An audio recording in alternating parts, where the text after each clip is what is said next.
Center presents Alumni Talks, a series of episodes featuring success stories from our very own trailblazers, sharing lessons and experiences to help you jumpstart your career. Tell your story, share your lessons, create your own future. So without further ado, our second alumni guest for tonight is an IT professional practitioner in consulting and at the same time IT manager of SAEG State Power Incorporated. Please help me welcome Mr. Dinish Ongcol. Hi sir! Hello! Kamusta po? Thank you for asking. All good? I'm all good, yeah. The batch and the program and the year that you graduated in college and your fondest memory maybe, or just about anything that you want to share to our live viewers for tonight. Your journey here in Okay. UST. Yeah, I finished 2 courses. One is the vocational course, Electronics in Technology. My mentor is Mr. Taga and Mr. Bibiloni, so I'm very thankful for them because they have taught me the basic skills and knowledge which requires in the industries. I also finished in 1999 the bachelor's degree in Electronics and Communication Engineering, and I've learned a lot in theoretical aspect of engineering field. So with that, I have a lot of memories when it comes to my batchmates in the technology and in the engineering programs. Give us just one memory. Yeah, one memory is in the engineering program. We usually have this session. We have this group study. My classmates, my friends, both study in the libraries, in the cafeteria, in Ororama. So we go there just to read and study and practice problem solving, because that is one of the hottest exams before the theoretical aspect of the engineering field. You had like some sort of little group of your own. Yeah, we have. assume. Yeah, we have a group, a common. We have common vision to finish college, to finish not in flying colors but to pass the board exam. So I think we have group of 12. We have we usually band before, and I don't know now. They have their own families. We usually chat, phone calls. Okay, so that was really a nice story. I'm curious, with taking 2 courses in college, what motivated you, or maybe who, or if there was anything or anyone who influenced you to take on another course after getting the first course? Okay, actually my choice is not really on the electronics field. It's on really on the different field. It's the aviation. So, my ambition really is to become a pilot. But since financially, it's a bit challenging for me, so my parents told me to took the vocational course. So I started at Electronics Engineering Technology, and after that I went to different industries to look for a job. But I have difficulties in the job hunting because normally They're looking for engineers. I passed the first and the second screening, but it turned out that on the third and final, I have my competitors who are licensed engineers and I'm not. That's why I'm forced to go back to school and study bachelor's of engineering and bachelor's of electronics engineering. So somehow that was utilitarian in nature. You had to take it for a purpose, for a reason. Yes. Can you say that the course that you graduated in college, the 2 courses, are aligned in your current position now? At first, it's not, because I started working with a government. It's more on the administrative functions.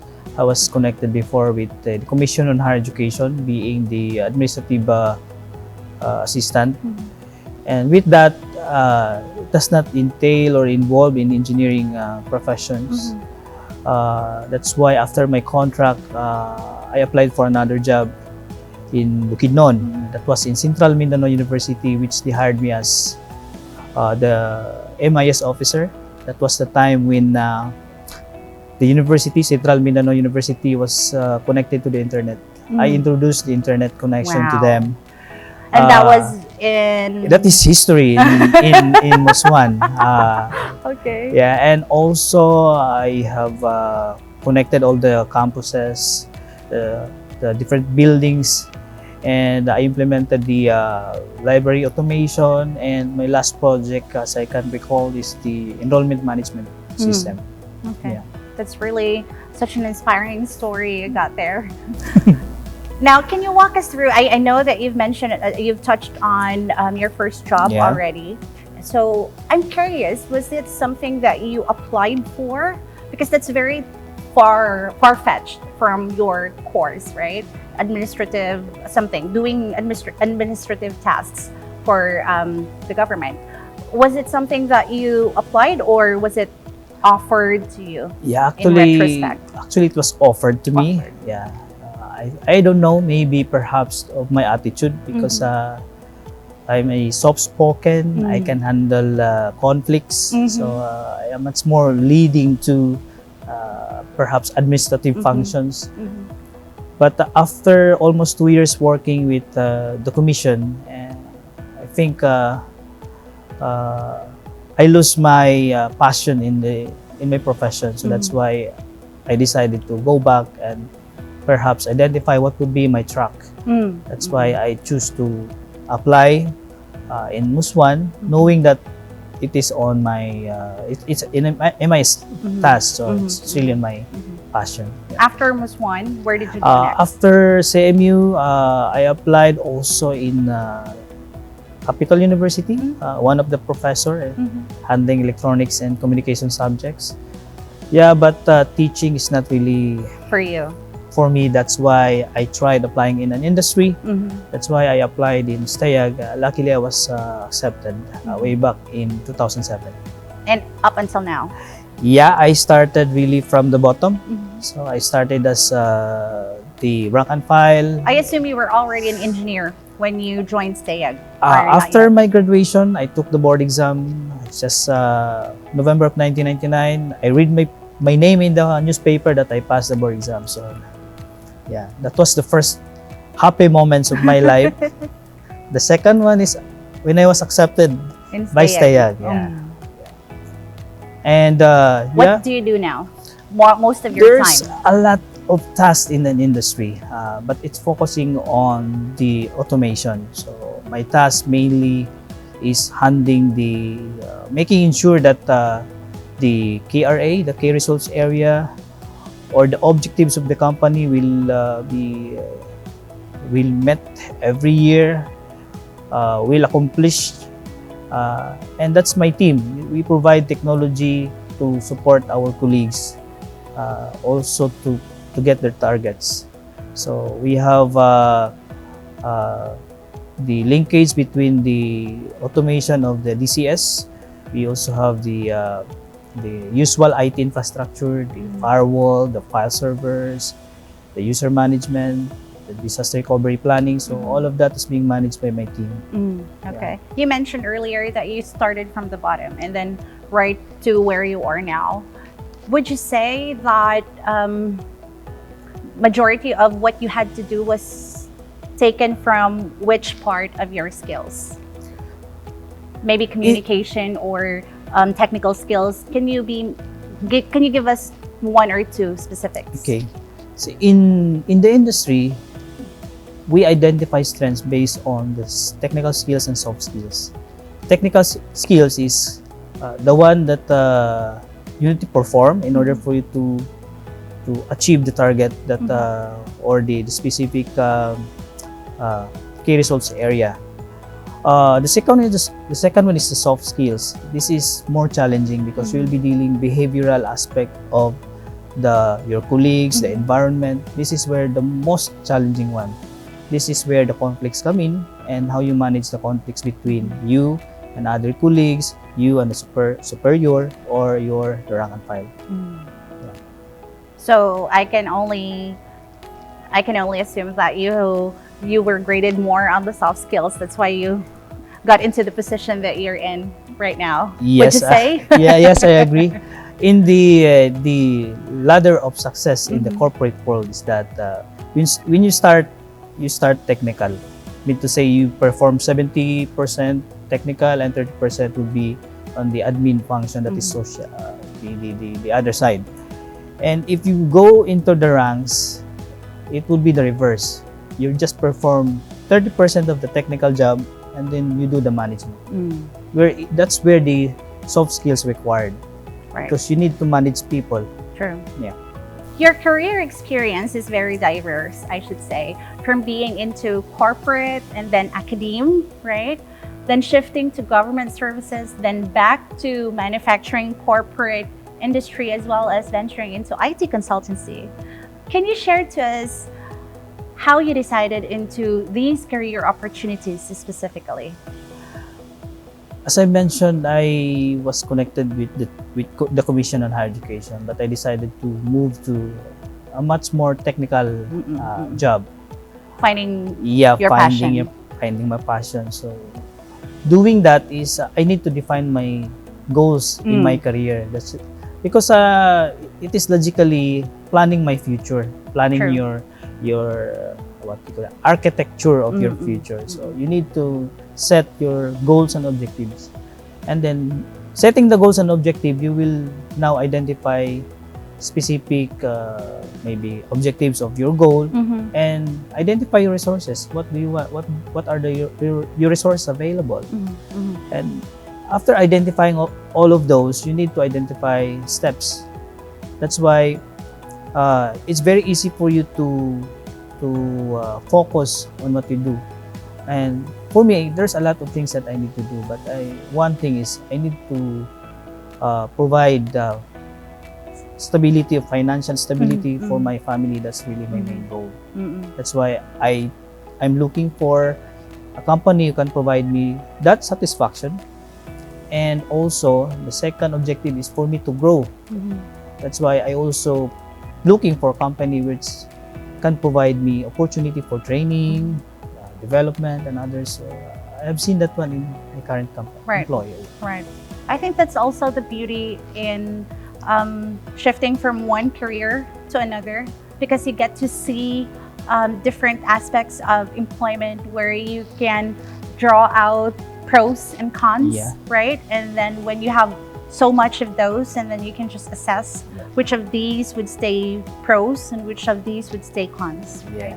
But the most important part is, even you started here next to that company and the other, you just perform 100%. True. You should have it's the experience, right? Yeah. Because no matter how irrelevant that is from the course or from your passion, at some point you will get something out from it. If not technical skills, soft skills, as you mentioned, I agree, right? What were the factors that helped you find clarity in these career opportunities you had? One is look for mentor. That's number one. That's why I told you I have Mr. Taga before. He was my mentor. I got a lot of advices from him. And also I have one of my friend, which is a priest, also helped me in the decision making. And also my family. Spiritual mentor. Yeah. And also my family have decided if I will proceed or not. Because when I applied after passing the board exam, there's really a lot of opportunities. If you are a graduate of USTP now, before it is MPSC. Yeah, if you're a graduate of MPSC, there's really a lot of opportunities outside. Doors opening for you. Right. Yeah. Choosing the best track, choosing the right path for your career, that is really, that really matters, because that will be your future. True. So that's something new that I've heard, it's important having a lot, apart from so many things that I've already learned and read somewhere. That's something new that, you have to find, because I'm not sure if it's only true to me, but as far as the people I've talked to and interviewed with, they seldom mention mentors, because I think they're more on working out with themselves.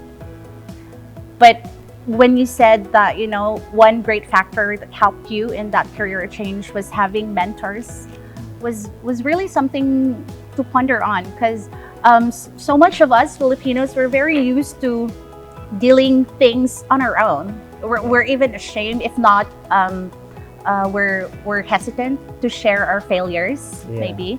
Oh, well, our success, no Yeah. problem with that, but failures. And that's something that you can talk to your mentors anytime, right? Without judgment. Plus, they get to give you something out from those failures, lessons. Yeah, because I believe that even now, I'm not yet perfect. So I need mentors, consultants. If just like now, I have a big project, which is a immigration project of Wow. our database from Germany to the Philippines. That is a huge Wow. project. Our ERP is stored on that database, and I need to transfer that in less than 6 months. It's a bit challenging. So if you ask me, I can do that. But yeah, I'm not a Superman. That's why I need consultant or mentors to guide me through from the start up to the end. Especially those mentors that are experts on that fields. Right. Yeah. I do believe that it's their expertise. Man. My job is really to ensure that this project will be completed on time, on budget, and satisfaction of our users and our True. users. True. A lot were really affected during the pandemic, if not all of us.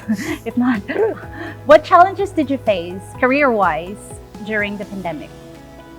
Yeah, if you're in the IT industry, it's a bit challenging. Number one, the challenge first is the availability of the infrastructure. True. Now, most of our planning had been done a year before, and before we implemented. And what is being implemented is being maximized during pandemic, because there's no time for us to purchase additional equipment just to conform with the work from home setup that was suggested by the government. So Make the best of what you innovate. had, right. That's what the right term is. We innovate what we had, and we survive. Yeah, we provide access of our users to the ERP that I mentioned, which is the servers in Germany. We provide access to the files, the emails, and the whole infrastructure that needs to be accessed by the user, even their work from home or anywhere in the coffee shop. So you can access anywhere. Now, the most challenging part is ensuring that this access is safe and secure. That is really the trust. We need to create different innovative ideas in such a way that this access will be secured, knowing that hackers and cybersecurity is very rampant now. Secure and sustainable as well. Yeah, I agree with that. Yeah.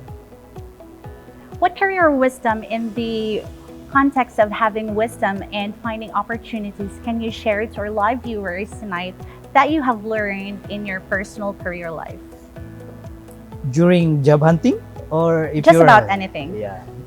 Job me, hunting, yeah. and maybe when you get to the job. Okay. already. For job hunting, really, this is really a learning from me.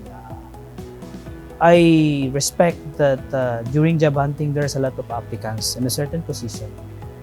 And being an applicant, for me, what I have done before is I did not look the weakness of my co-applicants or my competitor. What I have done is to check myself what would be my advantage compared to them. So if I've seen that, I've seen the position, it's an IT network engineer, then I will look for some skills that really needs to be studied prior to go into that and master that. But during the interview, if the HR will ask me, what is your edge compared to the others, and I will just mention that I know this one, I don't know about Sure.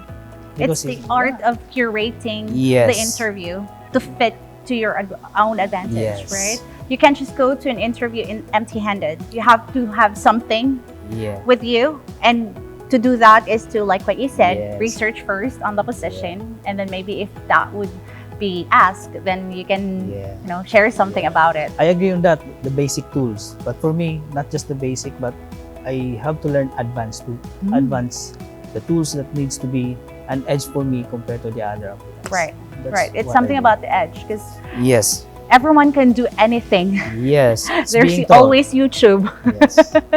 Even if they're not a graduate of that field, but because there's YouTube, anyone can, claim that they have the skill already. Yes, I agree. Overnight.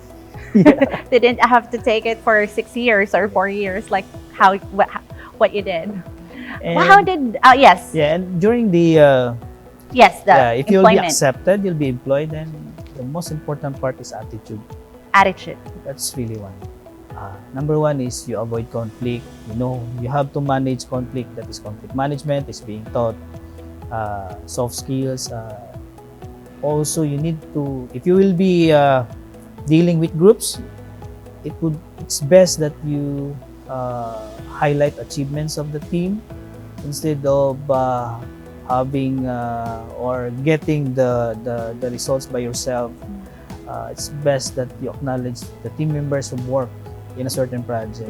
So It's always nice to be recognized, right? Yeah, you recognize. It always feels great. Yeah. It And- motivates you somehow. And also the trust. True. Yeah. True. How did USTP prepare you for work? In general. Since I've mentioned I've finished 2 courses, the first one, it provides me the basic technical skills that required in the certain industry. The second one is the theoretical aspect. If you are going to check the courses and both the programs and the 2 courses, it does not involve the soft skills. That's really on the challenge now. Each graduating students must try to learn individually what are these different soft skills that Right. I mentioned. Right. It's important that we know all these, or our students know all these soft skills, because like you mentioned, when they get to the real world, it's not only the technical aspect Yes. in the work that's going to be a factor for Yeah. employment and to keeping your job, if not for job hunting, keeping the job, right? Yes. Soft skills is something that you can't just watch on YouTube overnight. Yes, it must be practiced. True. You have to Yeah. live with it. So one example during the interview, because I have made a lot of technical interviews Mhm. when we search applicants for the different positions in the IT. Okay. One question that we're asked is not technical. It's a behavioral type question. They will give you a scenario, Context-based. a context, and ask you what if you were the manager, if you were the supervisor, what would be your action? And you justify your action. That is the questioning now. It's not on how you repair or how you assemble, how you Right. design, because Right. it's really earned. Right. And given you're a graduate, you pass the board exam, and you know all of that. Plus, that can be trained. Yeah. You can just Yeah. go to the how you call it, the production Yeah. area without training. So Yeah. all of those technical skills you will learn along the way during trainings, Yes. right? It's the context-based questions that will really test the capability of the interviewee, right? What career advice can you give to our fellow trailblazers tuning in right now, apart from what you have already mentioned? Okay. Whether they're fellow alumni or graduating students or just students here in USCB who are tuning in right now on how they can thrive in the world of work. Okay. So for you to be able to success, you need to define first your goal in life. After defining the goal, you can set targets, you can set specific objective if you want. And from there, you identify the resources. Your resources. If you need more training prior to applying a job, then you do it. You train. Because that is part of identifying the resources. After that, if you all manage the resources, then the next step is you define your action plans. It might be you apply for a job within the region. If not available, you can go to Manila or some other countries. Yeah. And then you set after that, you measure your accomplishment based on your actions. I'm sure if you set your objective, you can identify your roadmap. True. Instead of you have this opportunity and some nice opportunities, but it is not on the track, then for me, just focus on that. Because as I have mentioned, if I dreamed to be an IT manager before, then look at me now. I just focused on the track. I did not jump to broadcast. I did not jump to the government agency. So I just focus on the track. That's why I have this. Okay, Yeah. thank you so much for sharing Sir, I really had fun talking to you tonight. Me too. Do you have anything else to share to our alumni trailblazers? Yeah. Before we go, maybe yeah. 1 minute or two? Okay, so aside from defining your goal, being the architect of your career, look for mentors. Mentors that influence you in the decision making and provide you your efficient and effective decision making in choosing the right path. Okay, so not paid mentor, not paid consultant, but your friends, your professors, you can ask them. Social networks. Social networks, yeah. So just don't focus on what are the in right now or what are the demands, but you need also to validate if that really is your dream. Because at the end of the day, if you have job that you are not enjoying, then You're just I don't know, wasting yeah. your You're time just and wasting it. resources, right? So that's it, mga ka-trailblazers. I hope you enjoyed and learned a thing or two from Mr. Dinish here. Thank you, sir. I learned a lot from you Yeah, tonight. Thank thank you. you. And to the mentor stuff, I like that. I will take that as my personal learning for tonight and maybe apply at some point.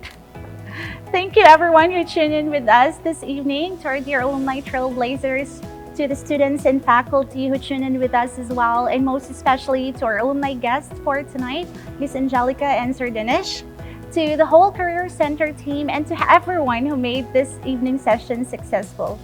This has been your host, Praise Roja, and it was indeed a lovely chikahan with you guys.